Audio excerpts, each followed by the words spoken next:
Covid आणि लॉकडाऊनमधील सुरुवातीच्या विश्रांतीचा कालावधी होता. दृश्यम या चित्रपटाची कथा तुम्हाला आठवत असेलच. 27 मे 2021 ची ही घटना आहे. पोलीस कंट्रोल रूमला एक फोन येतो आणि सांगितलं जातं की कोलार पोलीस स्टेशनजवळ अंबरनाथ येथील कोलार भागात एक मृतदेह आढळला आहे, ज्याला कुत्रे आणि डुकरं ओढत आहेत. पोलिसांना ही माहिती मिळाल्यानंतर पोलीस घटनास्थळी पोहोचतात आणि पोलीस जेव्हा तिथं पोहोचतात तेव्हा त्या मृतदेहाला मोठ्या प्रमाणात खाल्लं गेलं होतं. आता त्याच्या शरीरावर असा हिस्सा शिल्लक राहिला नव्हता ज्याला बघून त्याची ओळख पटवली जाईल. हा मृतदेह कोणाचा आहे हे माहिती पडेल. पोलिसांपुढे मोठा प्रश्न उभा राहिला होता की मृतदेह कोणाचा आहे, त्याची ओळख कशी पटवायची. पोलिसांनी आजूबाजूच्या परिसरात चौकशी केली, CCTV फुटेज चेक करायला सुरुवात केली. तेव्हा पोलिसांना एक क्ल्यू मिळाला आणि पोलिसांनी त्याच्या कपड्याच्या तुकड्याच्या आधारावर त्याचा शोध घेतला की हा माणूस कोण आहे. पोलीस इन्स्पेक्टरने ज्या प्रकारे हत्येचा उलगडा केला त्याचं फक्त मध्य प्रदेशातच नाही तर संपूर्ण महाराष्ट्रात कौतुक केलं गेलं. त्यानंतर हा चर्चेचा विषय ठरला. केंद्रीय गृह मंत्रालयाने देखील त्या पोलीस इन्स्पेक्टरना सन्मानित केलं आणि परत एकदा ही घटना जनतेच्या समोर आली, चर्चेचा विषय बनली. या घटनेत एकच हत्या नाही तर 2 हत्या झाल्या होत्या आणि या हत्येचा जेव्हा खुलासा होतो तेव्हा लोकांना देखील आश्चर्य वाटतं की ज्या नात्यावर आपण डोळे झाकून विश्वास ठेवतो ती नाती आपला विश्वासघात करू शकतात, घात करू शकतात. ते असं कसं वागू शकतात. लोकांचा देखील या घटनेवर विश्वास बसत नव्हता. विश्वास ठेवायचा तर कोणत्या नात्यावर ठेवायचा. आजची घटना आहे मध्य प्रदेशची राजधानी भोपाळमधील. भोपाळचं एक पोलीस स्टेशन आहे कोलार आणि कोलारचा एक भाग आहे दामखेडा. इथं राहणारी उर्मिला नावाची एक महिला आहे. तिला एक मुलगी होती आणि एक मुलगा होता. 29 मे 2021 मध्ये एक इन्स्पेक्टर चंद्रकांत पटेल एका घटनास्थळावर पोहोचतात. त्यानंतर या महिलेशी बोलतात. तिची चौकशी करायला सुरुवात करतात. चौकशी चालू असताना सगळ्यात पहिला प्रश्न करतात की तुमचा नवरा कुठे आहे. ती सांगते हरतालिकेच्या व्रताचा दिवस होता, त्याच्या आदल्या दिवशीची गोष्ट आहे. ते जरा नाराज होते. ते आमच्या मुलाला आणि मुलीला मिठी मारतात. मिठी मारल्यानंतर ते त्यांचा मुका घेतात आणि त्यांच्याकडे ऑटोची चावी होती ती चावी देऊन ते कुठंतरी निघून जातात. पोलीस इन्स्पेक्टर विचारतात किती वर्ष झाली. ती सांगते जवळजवळ 5 वर्ष झाली. 2021 मध्ये ही चौकशी चालू होती. 2021 मध्ये त्यांचा हा संवाद चालू होता. त्यातून 5 वर्ष वजा केली असता ती महिला 2016 ची ही गोष्ट सांगत होती. पोलीस इन्स्पेक्टर म्हणतात 2016 पासून 2021 पर्यंत त्यांची काहीही माहिती मिळवली नाहीस, त्यांचा शोध घेतला नाहीस की ते कुठे गेले आहेत, कसे आहेत, तुझा नवरा कुठे गेला आहे, तू पोलीस स्टेशनमध्ये तक्रार केली नाहीस. ती सांगते पोलीस स्टेशनमध्ये चक्रा मारून मारून मी थकले. मी खूप वेळा पोलीस स्टेशनमध्ये गेले पण कुणी FIR दाखल करून घेतली नाही. कोणी माझं म्हणणंच ऐकून घेतलं नाही. पोलीस अधिकाऱ्यांनी जेव्हा हे ऐकलं तेव्हा त्यांना देखील आश्चर्य वाटलं. ते म्हणतात तू पोलिसांना जी कॉपी दिली असशील ती मला आणून दे. ती म्हणते साहेब ही गोष्ट खूप जुनी झाली आहे, कागद वगैरे कुठं सापडेल माहिती नाही. तरीही मी ते शोधण्याचा प्रयत्न करते. पूर्ण घरात तो कागद शोधला जातो ज्याच्या आधारावर तक्रार लिहिली गेली होती. पोलिसांनी समजून घेण्याचा प्रयत्न केला की नेमकं प्रकरण काय होतं पण ती कागद घेऊन येऊ शकत नाही. त्यामुळे पोलीस नाराज होतात. त्या पोलीस अधिकाऱ्याने 16 वर्षांची मुलगी आणि 15 वर्षाचा मुलगा होता त्यांच्याकडे चौकशी केली. त्यांना विचारलं की तुमचे वडील कुठे आहेत, हे तुम्हाला माहीत आहे का, त्यांची काही बातमी तुम्हाला समजली आहे का. मुलगा आणि मुलगी तेच सांगतात जे त्यांच्या आईनं सांगितलं होतं की वडील येतात, मिठी मारतात, मुका घेतात, ऑटोची चावी देतात आणि निघून जातात. सर्वच जण एकसारखं उत्तर देत होते. त्यातच पोलीस इन्स्पेक्टरना एक फोन येतो. फोन आल्यानंतर पोलीस विचारतात की काय अडचण आहे, काय झालं. तेव्हा पोलीस त्या महिलेला त्या मुलांना शांत करतात आणि सांगतात मी फोनवर बोलतोय, तुमच्यातील कोणीच मध्ये बोलणार नाही, सर्वांनी शांत बसा. साहेबांचा फोन आला आहे. ते अधिकारी फोनवर बोलतात. तेव्हा समोरून सांगितलं जातं की साहेब एक मृतदेह मिळाला आहे. ते अधिकारी म्हणतात हा माहिती तर मिळाली आहे, सापळा आहे. समोरून बोललं जातं हो सापळा आहे. ह्या प्रकारचं त्यांचं बोलणं चालू होतं. आता त्या अधिकाऱ्यांना अचानक राग येतो आणि ते त्या महिलेला आणि मुलांना म्हणतात तुम्ही आता वाचू तर शकणार नाही. तुम्हाला माहिती आहे एक मृतदेह मिळाला आहे, सापळा मिळाला आहे. आणि तो ताब्यात घेतल्यानंतर तूही आणि तुझा मुलगा मुलगी हे देखील जेलमध्ये जाणार आहेत आणि तुम्ही जेलमध्येच सडणार आहात. जेव्हा पोलीस इन्स्पेक्टर त्यांना असं सांगतात, असं खडसावतात, त्यांचं बोलणं ऐकून ती महिला घाबरते, थरथर कापायला लागते आणि रडायला लागते. जेव्हा गोष्ट सापळ्याची येते, जमिनीत काढलेल्या सापळ्याची येते, त्या महिलेच्या चेहऱ्यावरील हावभावाला पोलीस वाचण्याचा प्रयत्न करतात. ते अधिकारी मानसशास्त्र शिकले होते, सायकोलॉजी शिकले होते.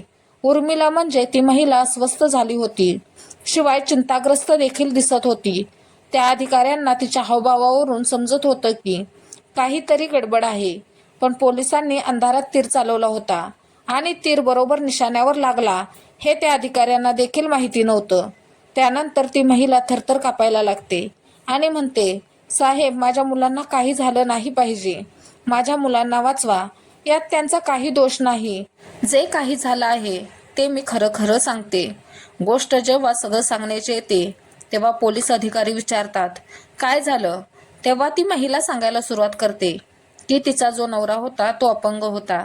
दिसायलाही तो जास्त सुंदर नव्हता. त्यामुळे तो पहिल्यापासूनच तिला पसंत नव्हता.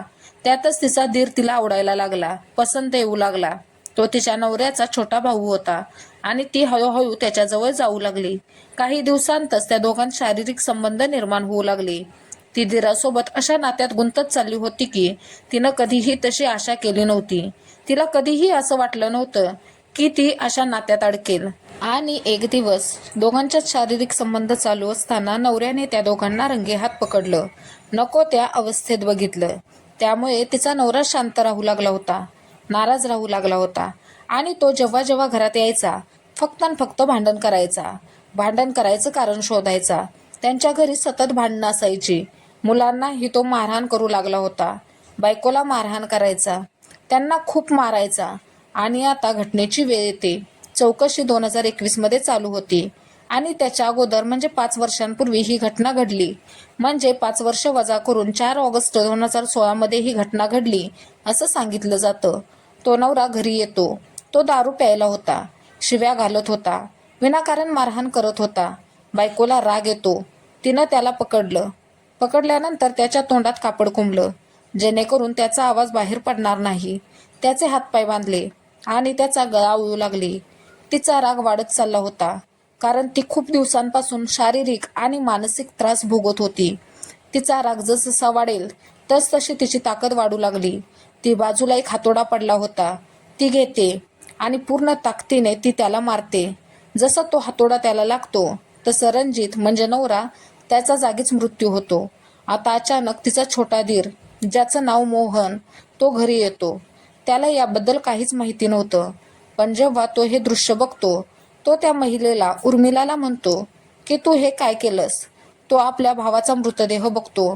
त्याला याची काहीच कल्पना नव्हती. हे असं काहीतरी घडेल याचा कोणालाच अंदाज नव्हता.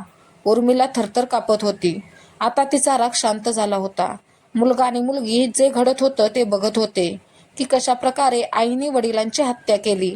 आईने मुलांना सांगितलं की जर ही गोष्ट घरातून बाहेर गेली, ह्या उंबरट्याच्या बाहेर गेली, तर जे हाल तुमच्या वडिलांचे केले आहे तेच हाल, तीच परिस्थिती तुमची देखील केली जाईल. आता अशा परिस्थितीत करायचं तर काय करायचं? घरात मुलगा, मुलगी, ती स्वतः महिला, तिचा छोटा दीर आणि एक मृतदेह पडला होता जो त्या महिलेच्या नवऱ्याचा म्हणजे उर्मिलाच्या नवऱ्याचा होता. घरातच एक सेप्टिक टँक बनवण्यासाठी खड्डा खोदला गेला होता. त्याचं काम पूर्ण झालं नव्हतं. त्यामुळे ते दोघे विचार करतात की मृतदेहाला कुठेही नेण्याची गरज नाही. घरात खड्डा खोदला गेला आहे, त्यातच आपण या मृतदेहाची विल्हेवाट लावू. घरातील नकाशा ज्याप्रमाणे ठरला आहे तो जरा वेगळं करून त्याच्यात बदल करून जो सेप्टिक टँकसाठी खड्डा खोदला गेला आहे त्यातच मृतदेहाला दफन करूया. त्या मृतदेहाला साडीने बांधलं जातं आणि त्या खड्ड्यात जो सेप्टिक टँकसाठी खड्डा खोदला होता त्यात पुरलं जातं. जेव्हा गवंडी काम करायला येतात तेव्हा ते त्यांना सांगतात, हा खड्डा खोदला होता तो आम्ही परत भरला आहे, तो मिटवला आहे, कारण आमचा प्लॅन आता बदलला आहे. आता इथं एक खोली बनवायची आहे आणि तिथं खोली बांधली जाते. त्या खोलीत ती राहू लागली होती. अशा प्रकारे रणजितचं प्रकरण कायमस्वरूपीसाठी तिने मिटवलं होतं, बंद केलं होतं. कुटुंबातील लोक विचारायचे, आजूबाजूचे लोक विचारायचे तेव्हा तिनं एकच गोष्ट ठरवून ठेवली होती. तीच गोष्ट ती परत परत सर्वांना सांगत होती की ते येतात, मुलांना जवळ घेतात, मिठी मारतात, त्यांचा मुका घेतात, ऑटोची चावी देतात आणि निघून जातात. आणि ह्याच गोष्टीला सांगत सांगत 2016 निघून जातं, 2017 निघून जातं, 2018, 2019, 2020, 2021 निघून जातं. वेळ निघून जात होती आणि पोलीस अधिकाऱ्यांना जेव्हा माहिती मिळते तेव्हा टीमला घटनास्थळी बोलावलं जातं. खड्डा खोदला जातो, तेव्हा सापळा मिळतो, साडी मिळते. आता पोलीस अधिकारी त्या महिलेला परत प्रश्न करतात की ठीक आहे, तू नवऱ्याला मारलंस, त्याचा सापळा तर मिळाला आहे, पण तू दिराला का मारलंस हे समजत नाही. जेव्हा गोष्ट दिराची येते, जेव्हा दिराबद्दल प्रश्न विचारला जातो तेव्हा ती रडू लागते. तेव्हा पोलीस अधिकारी म्हणतात, जे काही झालं आहे ते तर तुला सांगावंच लागणार आहे आणि जरी तू स्वतः कबूल केलं नाहीस तरी आम्हाला माहिती आहे की ते तुझ्याकडून कसं कबूल करून घ्यायचं. पोलीस आपल्या पद्धतीने माहिती करून घेतील. खरं तर दैनिक भास्करमधील माहिती आणि पोलिसांनी सांगितलेली माहिती थोड्याफार प्रमाणात मिळती जुळती आहे. गोष्ट इथून सुरू होते की जसं तो मोठ्या भावाची हत्या लपवण्यात सहभागी होता, त्याचा मृतदेह ठिकाणावर लावण्यासाठी तो सहभागी होता, त्याच्या हत्येत तो देखील सहभागी झाला होता. आता त्या घरात त्याला अडवणार असं कोणीच नव्हतं, कारण त्या घरातील कर्त्या माणसाची म्हणजे उर्मिलाच्या नवऱ्याची हत्या झाली होती.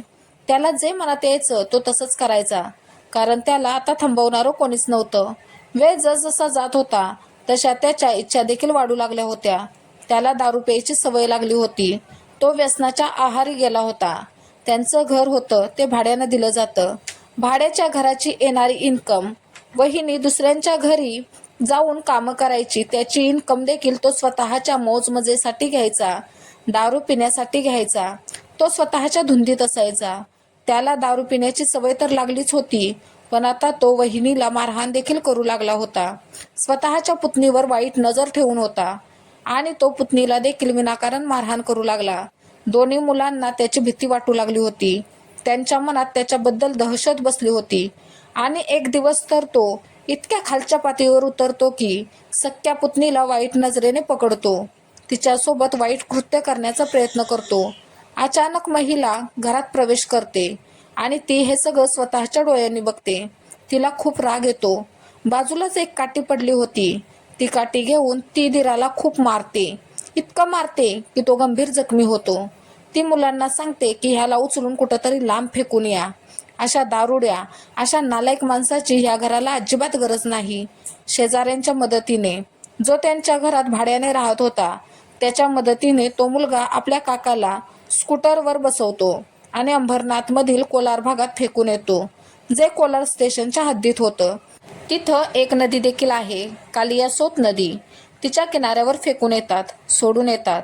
तोपर्यंत तर तो जिवंत होता, पण त्यांना हे माहिती नव्हतं की काही वेळातच तो मरणार आहे. त्याच्या डोक्यावर जोरदार घाव बसला होता आणि तिथून खूप प्रमाणात रक्त गेल्याने त्याचा मृत्यू झाला. जेव्हा तो मरतो तेव्हा तिथं भटकी कुत्री होती, जनावरं होती. ती त्याच्या शरीराला ओढून ओढून खात होती आणि आजूबाजूच्या परिसरातील लोकांना हे तेव्हा माहिती होतं जेव्हा कुत्री भुंकत होती, एकमेकांशी भांडत होती, विनाकारण ओरडत होती. त्यामुळे कुत्र्यांचा मोठा आवाज येत होता. तेव्हा आजूबाजूच्या लोकांना शंका आली की हा आवाज कुठून येत आहे, काहीतरी गडबड आहे. जाऊन बघितल्यावर त्यांना दिसलं की मृतदेहाला कुत्री ओरबाडून खात आहेत आणि मग पोलिसात तक्रार दिली जाते. पोलिसांना या घटनेबद्दल कळवलं जातं. पोलीस घटनास्थळी येतात. या हत्येची माहिती मिळवत असतानाच पोलिसांना ही देखील माहिती मिळते की 5 वर्षांपूर्वी आणखी एक हत्या झाली होती. म्हणजे पोलिसांना एकच नाही तर 2 हत्याकांडांबद्दल माहिती मिळते. यानंतर भोपाळ कोर्टाने महिलेला जन्मठेपेची शिक्षा सुनावली आहे. 2023 मध्ये भोपाळ कोर्टाने या महिलेला नवऱ्याची आणि दिराची हत्या करण्याबद्दल दोषी ठरवलं आणि जन्मठेपेची शिक्षा सुनावली. वर्तमानपत्रात जेव्हा ही घटना प्रकाशित होते तेव्हा पूर्ण प्रदेशात ह्याच घटनेची चर्चा सुरू होते. 2024 मध्ये केंद्रीय मंत्रालयाकडून एक सूची जाहीर होते. त्या सूचीत चंद्रकांत पटेल यांचं देखील नाव होतं. त्यांनी ज्या प्रकारे हे प्रकरण हाताळलं होतं, या दुहेरी हत्याकांडाचा शोध घेतला होता, तो सर्वत्र चर्चेचा विषय ठरला होता. TI चंद्रकांत पटेल यांनी आपल्या ब्लफ प्लॅनने हे प्रकरण सोडवलं होतं. या प्रकरणी चंद्रकांत पटेल यांना गृहमंत्री पुरस्कार मिळाला आहे.